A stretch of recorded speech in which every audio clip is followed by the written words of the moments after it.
విజయవాడ జిల్లా జైలు నుంచి మాజీ ఇంటెలిజెన్స్ చీఫ్ పిఎస్ఆర్ ఆంజనేయులను కస్టడీకి తీసుకున్న సిఐడి అధికారులు కొద్దిసేపటి క్రితం ప్రభుత్వ ఆసుపత్రిలో వైద్య పరీక్షలు పూర్తి చేశారు. జత్వాని కేసులో పిఎస్ఆర్ ఆంజనేయులను సిఐడి అధికారులు ప్రశ్నిస్తున్నారు.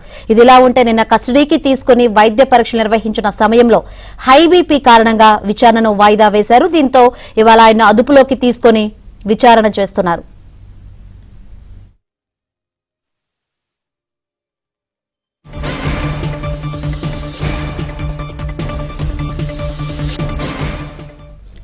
సిఐడి విచారణ సంబంధించి మరిన్ని వివరాలు అందించేందుకు మా ప్రతినిధి ప్రసాద్ లైవ్ ద్వారా సిద్ధంగా ఉన్నారు. ప్రసాద్,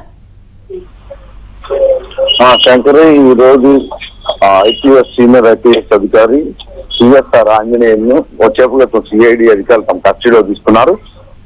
జిత్వాని కేసులో ఎవరి ఆదేశాలతో ఆయన ఈ వ్యవహారం నడిపించారు, అలాగే విశాఖ గురించి అక్కడికి పంపించాల్సిన అవసరం ఎందుకు వచ్చింది, ఎవరు చెప్తే ఈ తతంగం మొత్తం నడిపారనే అంశాలపై కూడా ఆరతీయాలని భావిస్తున్నారు. ఇందులో భాగంగానే కోర్టులో కస్టడీ పిటిషన్ నేపథ్యంలో 3 రోజుల పాటు నిన్న ఈ రోజు రేపు కస్టడీకి ఇచ్చారు. అయితే నిన్న 10:30 ప్రాంతంలో అతని కస్టడీలో తీసుకున్నప్పుడు కూడా వైద్య పరీక్షల నిమిత్తం ప్రభుత్వ ఆసుపత్రికి తరలించగా ఐబీపీ ఉన్న నేపథ్యంలో నిన్న మధ్యాహ్నానికే వైద్యుల సూచన మేరకు అతన్ని విచారించకుండానే జైల్లో అప్పగించేశారు.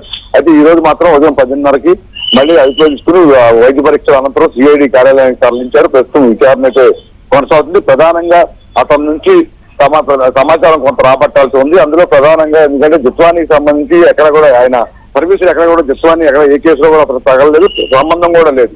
అయినప్పటికీ ఆమెను టార్గెట్ చేసుకుని విశాఖ గురించి పంపించడం, తన కింద ఉన్న ఐపీఎస్ అధికారులతో ఈ మొత్తం వ్యవహారం నడిపించే విధంగా సూచనలు చేయడం నేపథ్యంలో పిఎస్ఆర్ ఆంజనేయుడికి అసలు ఈ మొత్తం ఈ కేసు ఎవరు అప్పగించారు, వ్యవహారాలతో అతను ఇందులో భాగస్వామిగా మారాడు, అదేవిధంగా ఎవరు ఏ విధంగా ఆదేశాలు ఇచ్చారనే అంశాలపై సిఐడి అధికారులు కుర్చీలాగేందుకు ప్రయత్నిస్తా ఉన్నారు.